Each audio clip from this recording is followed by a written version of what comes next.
foot position on conventional deadlifts.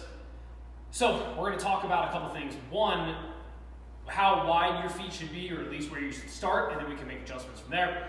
And we're also going to talk about how far away from the bar you need to set up.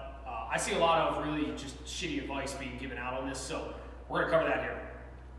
So when getting set on the conventional deadlift, we're going to talk about how wide your feet should be from each other here.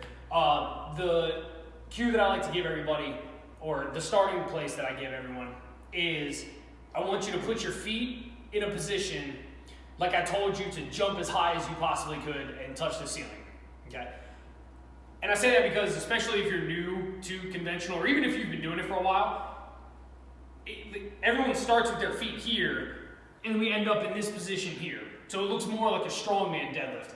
Some people are going to do that, and it's going to be exactly what they need to do. Most people are going to want their feet a little bit closer in so we can actually get a little more drive off the ground. So we're going to start with our feet in a position like we were going to jump up and touch the ceiling as high as we could. So I don't have any ups at all, but for me it's right about here, right? So if I was going to jump, right, it would be right about there. Side note, one of my lifetime goals, I just want to dunk a basketball one time. I swear to God I do it, I'm probably never working out again. I'm moving on to something else. So we're going to start with feet, again, like we were going to jump up as high as we could, because that's where you're generally going to make your most force, or generate the most force from the hips. Now, as far as how far away we need to stand from the bar, for some reason, I keep seeing we want to, oh yeah, you want the bar like an inch off your shins. So we end up really close here, so by the time we wedge in and our shins hit, we're in this position here.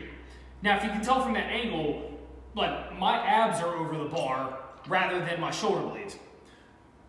Good place to start is we want to put that bar in a position that's going to cut our foot in half. Okay, so you should be able to see half your foot. To double check, just simply lean over this way. Okay, yeah, that's cutting my foot in half, and go from there. If you're in that position here and you wedge in and your shins hit, and again, now my chest is over the bar, right? So still not exactly what we want. Then we know we need to move a bit further back.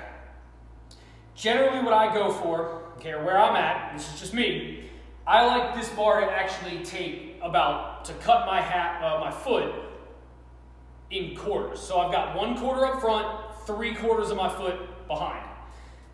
That then allows me, as I come down into my wedge, and I'm not really going to talk about wedging because I talked about that in the last video.